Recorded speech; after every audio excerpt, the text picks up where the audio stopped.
Le 3 juin 1933 paraissait dans le toujours excellent Je suis partout la critique de François Vineuil du film Libelhaï, Histoire d'amour. Texte intégral.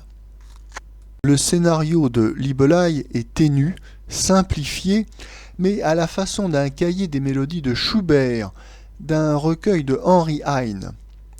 Avant la guerre, à Vienne, un lieutenant de dragon est l'amant d'une femme mariée, un hobereau.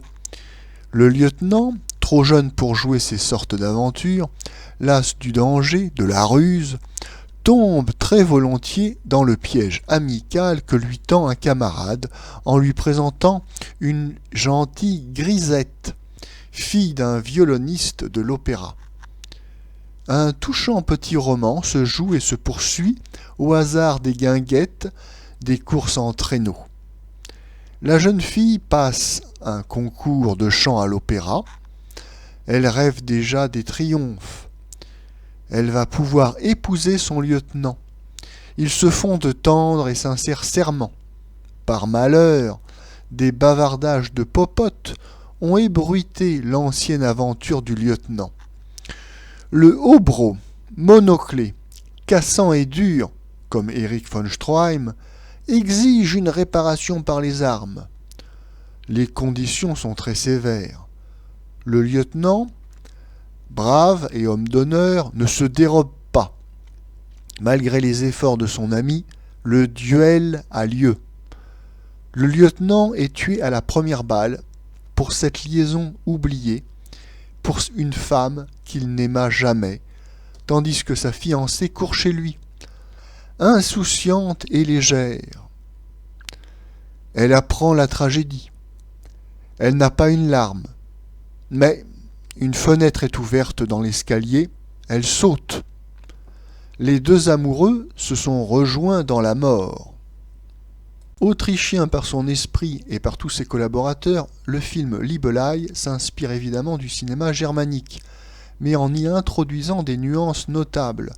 On a très judicieusement remarqué combien cette rétrospective Weinstübe, bruissante de violon, uniforme, bal, douceur, gaieté, mélancolie, doit être attendrissante et poignante pour le public viennois.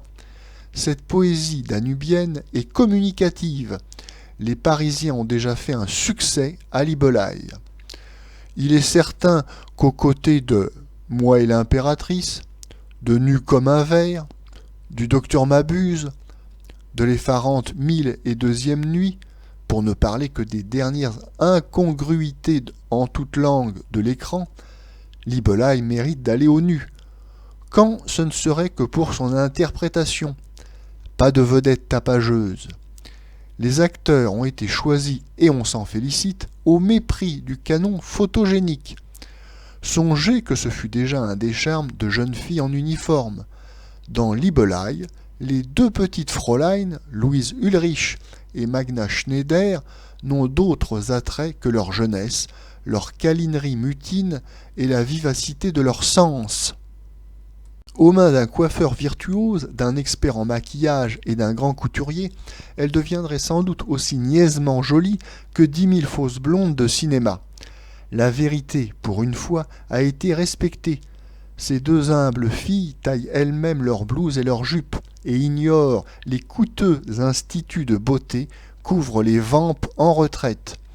De même, Willy Eichberger, l'ami dévoué, est un gros garçon un peu lourd. Liebenhayer, le héros malheureux de cette histoire, ne saurait, avec sa petite solde, copier les uniformes de Willy Fricht et de Henri Garat. Loin de figer les comédiens sous les fards et les déguisements, on a fait confiance à leur sensibilité qui est sincère et juste. Liebenhayer, jeune visage mince et grave, et un peu gauche, est le plus fin, le plus émouvant. Libelhaï pourrait nous prouver qu'il suffit de quelques sentiments éternels autour d'un ou deux événements quotidiens pour faire un chef-d'œuvre. L'intrigue de l'opinion publique n'est pas plus compliquée. Cependant, pour attachant qu'il soit, et bien que conçu dans l'esprit le plus louable, ce film garde on ne sait quoi de gauche et d'incomplet. Certes, il brise le cadre théâtral où étouffe et se rapetissent tant d'ouvrages du cinéma. Mais c'est plutôt l'assimilation du langage de l'écran à celui de la musique qui devient ici trop systématique. Cela encore est bien viennois, mais n'en reste pas moins une erreur. La musique et le cinéma ont un élément commun, le rythme. Mais cette fois, la mélodie efface le rythme.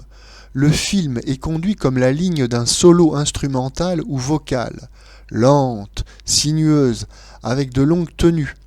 Seulement, il y a incompatibilité entre les dimensions d'un lead et celles d'un film de 2000 mètres. En cherchant à traiter chaque image comme les notes, à dégager avant tout leur contenu sentimental, on en a finalement négligé la valeur dramatique. Le découpage comporte trop peu de paragraphes, tous trop étendus pour ce qu'ils sont chargés de nous apprendre, quelques-uns insignifiants au sens exact du mot. Les incidents du scénario paraissent alors trop espacés. Tout en réduisant à l'extrême le nombre d'effets et des gestes, l'on a pu d'ailleurs réaliser cette unité d'action qui paraît indispensable en ce cas. L'attention et l'émotion s'éparpillent. On saisit mal les rapports de telles scènes militaires, trop développées, et de l'idylle du lieutenant. La discrétion du réalisateur est une rare vertu. Elle lui inspire quelques admirables trouvailles de style indirect. Ainsi, la scène du duel, l'instant du suicide. Pour le duel, l'ami de Liebenhayer, qui a refusé d'être témoin, s'est dissimulé non loin du terrain. L'offensé tire le premier coup. On attend durant 2 terribles minutes la seconde détonation. En vain. Liebenhayer a été tué. Mais ailleurs, ce style indirect devient abusif, frise l'escamotage, le germanisme obscur. Il semble que le film est arrêté, sensation très fâcheuse au cinéma, et que la perfection de chaque photo ne corrige pas. 14 juillet, le charmant film italien de Camerini, Les hommes qu'elle mufle, aussi nuancé que Libelai, et dont l'argument est encore plus fragile, ne comporte aucun de ces déconcertants points d'orgue. Il est aussi méritoire que difficile de fixer sur l'écran les mouvements de la vie intérieure. Si l'auteur de Libelai n'a pu préciser et réaliser toutes ses intentions, c'est qu'il eût fallu le génie de Chaplin ou de René Clair, leur merveilleuse connaissance d'un instrument souvent rebelle, encore grossier. Est-ce à dire qu'il ne faille pas encourager de pareils efforts ? Bien au contraire. Avec quelques talents dans l'ellipse, on peut réussir aujourd'hui, de bout en bout, n'importe quel film d'aventure ou de police. Mais c'est lorsqu'on entreprendra 20 Libelai par saison que le cinéma sortira de ses ornières et élargira enfin son domaine.